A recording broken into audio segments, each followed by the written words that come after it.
ஒரு பாலைவனத்தில் யானைகள் பல இருந்தன. அதில் ஒரு சிறிய யானைக்குட்டியும் இருந்தது. அது தினமும் பெரிய யானைகளை பார்த்து, நான் மட்டும் பலவீனமானவன், என்னால் எதுவும் செய்ய முடியவில்லை என்று வருந்தி கூறியது. ஒரு நாள் யானைகள் குழு ஒரு பெரிய தடையை சந்தித்தது. ஒரு ஆழமான பள்ளம். யாராலும் அதை கடக்க முடியவில்லை. அந்த நேரத்தில் அந்த சிறிய யானை மெதுவாக அந்த பள்ளத்தில் இறங்கி மண் மற்றும் மணலை தள்ள தள்ள ஒரு படிநிலை போன்று ஒரு பாதையை உருவாக்கியது.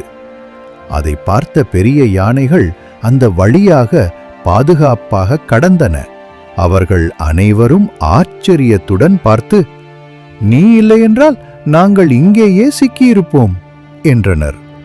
யானைக்குட்டி மகிழ்ச்சியுடன், நான் பலவீனமானவன் அல்ல, முயற்சி செய்தால் முடியாதது எதுவும் இல்லை என்றது.